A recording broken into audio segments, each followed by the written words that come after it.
Hi ಎಲ್ರಿಗೂ ನಮಸ್ಕಾರ. Welcome back to my YouTube channel. ಎಲ್ರು ಹೇಗಿದ್ದೀರಾ? ನಾವು ಸಾಮಾನ್ಯವಾಗಿ ಈ ವೆಜಿಟೇಬಲ್ ಕುರ್ಮಾ ಆಗಿರ್ಬೋದು, ಇಲ್ಲ ಅಂತ ಅಂದ್ರೆ ಬಟಾಣಿ ಕುರ್ಮಾ, ಟೊಮೆಟೊ ಕುರ್ಮಾ ಎಲ್ಲ ತಿಂದಿರ್ತೀವಿ. ಆದ್ರೆ ಈ ಸಲ ಒಂದು ಎಗ್ ಕುರ್ಮಾನ ಟ್ರೈ ಮಾಡಿ. ತುಂಬಾ ತುಂಬಾ ತುಂಬಾ ರುಚಿಯಾಗಿರತ್ತೆ.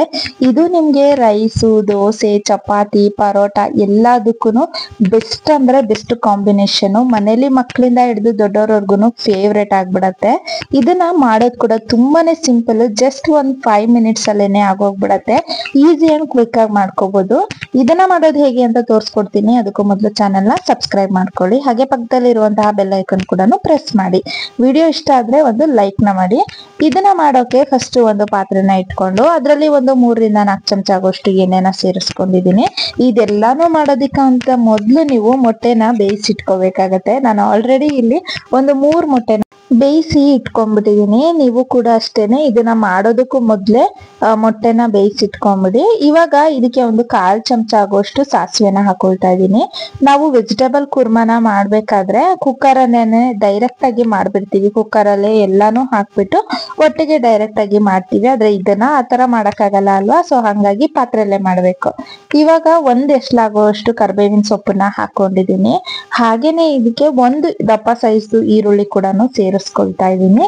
ಈರುಳ್ಳಿ ನಿಮ್ಗೆ ಎಷ್ಟು ಪ್ರಮಾಣ ಬೇಕು ಅಷ್ಟು ಹಾಕೋಬಹುದು. ನಾನಿಲ್ಲಿ 3 ಮೊಟ್ಟೆನ ಬೇಯಿಸಿಟ್ಕೊಂಡಿರೋದ್ರಿಂದ ಒಂದು ದಪ್ಪ ಸೈಜ್ ಈರುಳ್ಳಿನ ತಗೊಂಡಿದ್ದೀನಿ.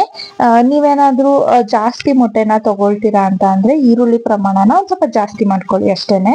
ನಾನಿಲ್ಲಿ ಒಂದು ದಪ್ಪ ಸೈಜ್ ಈರುಳ್ಳಿನ ಚಿಕ್ಕ ಚಿಕ್ಕದಾಗಿ ಕಟ್ ಮಾಡಿ ಸೇರಿಸ್ಕೊಂಡಿದ್ದೀನಿ.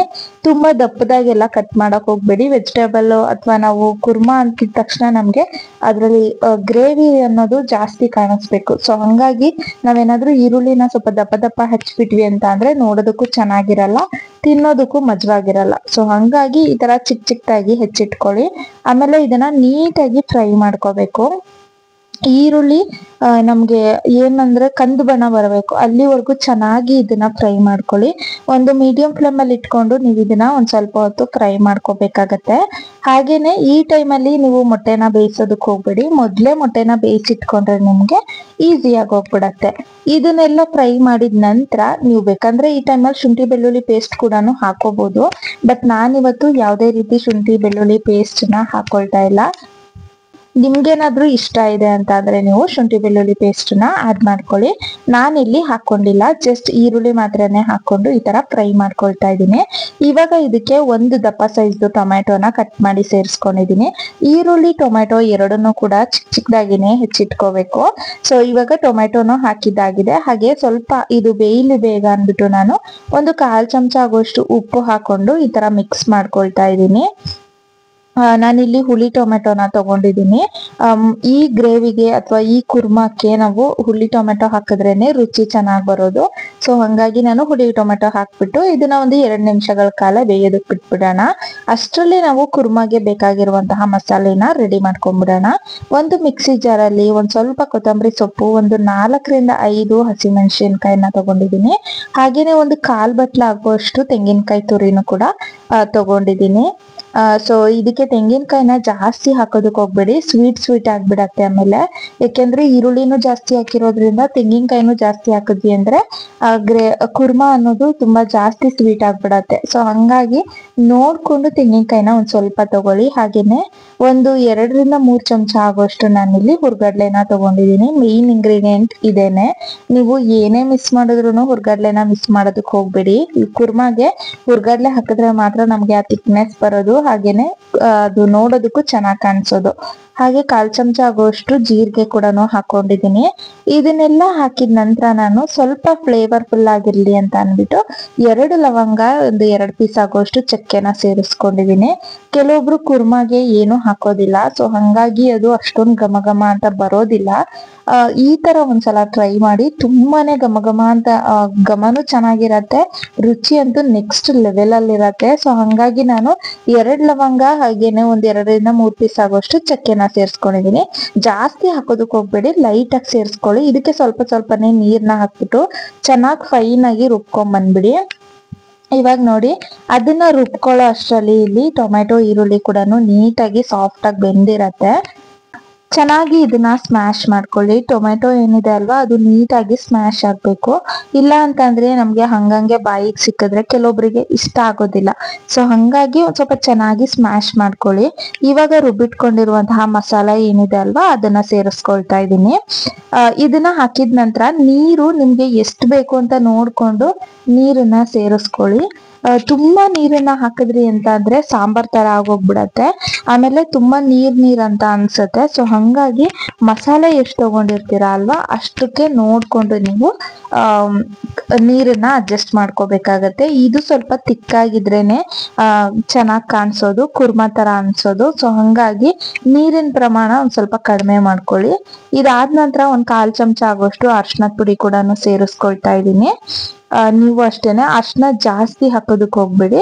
ಒಂದ್ ಲೈಟ್ ಆಗಿ 1/4 ಚಮಚ ಆಗುವಷ್ಟು ಅರ್ಶಿನದ ಪುಡಿನ ಹಾಕೊಂಡು ನೀಟಾಗಿ ಇದನ್ನ ಮಿಕ್ಸ್ ಮಾಡ್ಕೊಳ್ಳಿ. ಇವಾಗ ನಾನು ಮೊದ್ಲೇ ಹೇಳ್ದೆ, ನಾನು ಒಂದು 3 ಮೊಟ್ಟೆನ ನೀಟಾಗಿ ಸಿಪ್ಪೆ ಬಿಡಿಸ್ಬಿಟ್ಟು ಈ ತರ ಕಟ್ ಮಾಡಿ ಇಟ್ಕೊಂಡಿದೀನಿ. ನಾನು ಒಂದು ಮೊಟ್ಟೆನಲ್ಲಿ 6 ಭಾಗ ಮಾಡ್ಕೊಂಡಿದೀನಿ. ನೀವು ಬೇಕಾದ್ರೆ ಫುಲ್ ಮೊಟ್ಟೆ ಹಂಗೇನು ಹಾಕೊಳ್ಬಹುದು.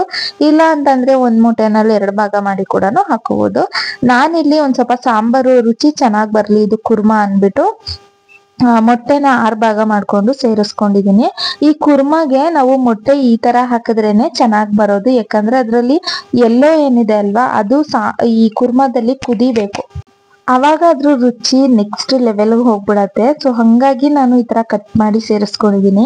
ನೀವು ಫುಲ್ ಮೊಟ್ಟೆನ ತಗೊಂಡ್ರೆ ಅಷ್ಟೊಂದು ರುಚಿಯಾಗಿರಲ್ಲ. ಒಂದ್ಸಲ ಈ ತರ ಕಟ್ ಮಾಡಿ ತಗೊಂಡು ನೋಡಿ ಟೇಸ್ಟ್ ಹೇಗಿರತ್ತೆ ಅಂತ. ಇವಾಗ ಒಂದು 1/4 ಚಮಚ ಆಗುವಷ್ಟು ಧನಿಯಾ ಪೌಡರ್ ಕೂಡ ಸೇರಿಸ್ಕೊಂಡಿದೀನಿ. ಧನಿಯಾ ಪೌಡರು ನಿಮ್ಗೆ ಆಪ್ಷನಲ್, ಬೇಕಾದ್ರೆ ಸೇರಿಸ್ಕೋಬಹುದು, ಇಲ್ಲ ಅಂದ್ರೆ ಸ್ಕಿಪ್ ಮಾಡ್ಕೊಳ್ಳಿ.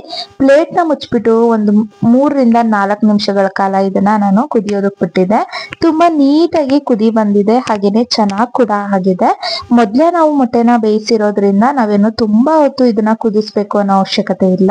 ಜಸ್ಟ್ ಒಂದು 5 ನಿಮಿಷ ಇಲ್ಲ ಅಂತಂದ್ರೆ ಒಂದು 3-4 ನಿಮಿಷ ನೀವು ಇದನ್ನ ಕುದಿಸ್ಕೊಂಡ್ರಿ ಅಂತ ಅಂದ್ರೆ ನಿಮ್ಗೆ ಎಗ್ ಕುರ್ಮಾ ಅನ್ನೋದು ರೆಡಿ ಆಗೋಗತ್ತೆ. ಆದ್ರೆ ಲಾಸ್ಟ್ ಅಲ್ಲಿ ಇದಕ್ಕೆ ಒಂದೇ ಒಂದು ಇಂಗ್ರೀಡಿಯೆಂಟ್ ನ ಹಾಕೋಬೇಕಾಗತ್ತೆ. ನೋಡಿ, ಫಸ್ಟ್ ನಾನು ಎಗ್ ಕುರ್ಮಾನ ತೋರಿಸ್ತಾ ಇದ್ದೀನಿ. ಆ ಗ್ರೇವಿ ಕನ್ಸಿಸ್ಟೆನ್ಸಿ ಹೇಗಿದೆ ಮತ್ತೆ ನೋಡೋದಕ್ಕೂ ಎಷ್ಟು ಚೆನ್ನಾಗಿ ಕಾಣಿಸ್ತಾ ಇದೆ, ಹಾಗೇನೆ ರುಚಿ ಕೂಡ ಅಷ್ಟೇ. ನೋಡೋದಕ್ಕೆ ಎಷ್ಟು ಚೆನ್ನಾಗಿ ಕಾಣಿಸ್ತಾ ಇದೆ ಅಲ್ವಾ, ಅದ್ರ ಡಬಲ್ ಇರತ್ತೆ. ಲಾಸ್ಟ್ ಅಲ್ಲಿ ಒಂದ್ ಸ್ವಲ್ಪ ಕಸ್ತೂರಿ ಮೆಥಿನ ಈ ತರ ಮೇಲ್ಗಡೆ ಹಾಕೊಳ್ಳಿ. ಕಸ್ತೂರಿ ಮೆಥಿ ಮತ್ತೆ ಧನಿಯಾ ಪೌಡರ್ ಇದೆರಡು ಕೂಡ ನಿಮ್ಗೆ ಆಪ್ಷನಲ್. ನೀವು ಬೇಕಾದ್ರೆ ಹಾಕೋಬಹುದು, ಇಲ್ಲಾಂದ್ರೆ ಸ್ಕಿಪ್ ಮಾಡ್ಕೋಬಹುದು. ಹಾಕಿದ್ರೆ ರುಚಿ ಅಂತೂ ತುಂಬಾನೇ ಚೆನ್ನಾಗಿರತ್ತೆ. ಸೊ ಇದನ್ನ ಹಾಕಿದ ನಂತರ ಲೈಟ್ ಆಗಿ ಒಂದ್ಸಲ ಈ ತರ ಮಿಕ್ಸ್ ಮಾಡ್ಕೊಂಡು ಸ್ಟವ್ ನ ಆಫ್ ಮಾಡ್ಕೊಂಡ್ರಿ ಅಂತ ಅಂದ್ರೆ ನಿಮ್ಗೆ ಎಗ್ ಕುರ್ಮಾ ಅನ್ನೋದು ರೆಡಿ ಆಗೋಗತ್ತೆ. ಈ ಕುರ್ಮಾನ ನೀವು ಮನೇಲಿ ಮಾಡಿದ್ರಿ ಅಂದ್ರೆ ಪಕ್ಕದ ಮನೆಯವ್ರಿಗೂನು ಆ ಘಮ ಹೋಗ್ತಾನೆ ಇರತ್ತೆ. ಯಾಕಂದ್ರೆ ಅಷ್ಟೊಂದ್ ಚೆನ್ನಾಗಿರತ್ತೆ ಇದು. ಒಂದ್ಸಲ ನೀವು ಕೂಡ ಟ್ರೈ ಮಾಡಿ. ಲಾಸ್ಟ್ ಅಲ್ಲಿ ನನ್ಗೆ ಯಾಕೋ ಸ್ವಲ್ಪ ಚಪ್ಪೆ ಅನ್ನಿಸ್ತು, ಹಂಗಾಗಿ ಒಂಚೂರು ಉಪ್ಪನ್ನ ಹಾಕೊಂಡು ಸ್ಟವ್ ನ ಆಫ್ ಮಾಡ್ಕೊಂಡಿದೀನಿ. ಇದನ್ನ ನಾನು ದೋಸೆ ಜೊತೆಗೆ ಮಾಡ್ಕೊಂಡಿದ್ದೆ. ನೀವು ಬೇಕಾದ್ರೆ ಚಪಾತಿ, ರೈಸು, ಮುದ್ದೆ, ಗೀ ರೈಸು ಎಲ್ಲಾದ್ರ ಜೊತೆಗೂ ಕೂಡ ಮಾಡ್ಕೋಬಹುದು. ಬೆಸ್ಟ್ ಕಾಂಬಿನೇಷನ್ ಎಲ್ಲದಕ್ಕೂ ಅಂತ ಹೇಳ್ತಾ ಇವತ್ತಿನ ವಿಡಿಯೋನ ಮುಗಿಸ್ತಾ ಇದ್ದೀನಿ. ನಾನ್ ಸಿಗ್ತೀನಿ ಮುಂದಿನ ವಿಡಿಯೋದಲ್ಲಿ ಒಂದು ಒಳ್ಳೆ ರೆಸಿಪಿಯೊಂದಿಗೆ. ಅಲ್ಲಿವರೆಗೂ ನಮ್ ಚಾನಲ್ ನ ನೋಡ್ತಾ ಇರಿ. ಹಾಗೇನೆ ಯಾರಾದ್ರೂ ಹೊಸಬ್ರು ಫಸ್ಟ್ ಟೈಮ್ ಚಾನಲ್ ನ ನೋಡ್ತಾ ಇದ್ದೀರಾ ಅಂದ್ರೆ ಚಾನಲ್ ನ ಸಬ್ಸ್ಕ್ರೈಬ್ ಮಾಡ್ಕೊಳ್ಳಿ. ಪಕ್ಕದಲ್ಲಿರುವಂತಹ ಬೆಲ್ ಐಕಾನ್ ಕೂಡ ಪ್ರೆಸ್ ಮಾಡಿ. ತಪ್ಪದೆ ಈ ರೆಸಿಪಿನ ನೀವು ಕೂಡ ಟ್ರೈ ಮಾಡಿ. ಹೇಗಿತ್ತು ಅಂತ ಕಮೆಂಟ್ ಬಾಕ್ಸ್ ಅಲ್ಲಿ ಬಂದು ತಿಳಿಸಿ. ಏನಾದ್ರೂ ಡೌಟ್ ಇತ್ತು ಅಂದ್ರೆ ಅದನ್ನು ಕೂಡ ಕಮೆಂಟ್ ಅಲ್ಲಿ ತಿಳಿಸಿ. ನಾನ್ ಮುಂದಿನ ವಿಡಿಯೋದಲ್ಲಿ ನಿಮ್ಗೆ ಸಿಗ್ತೀನಿ.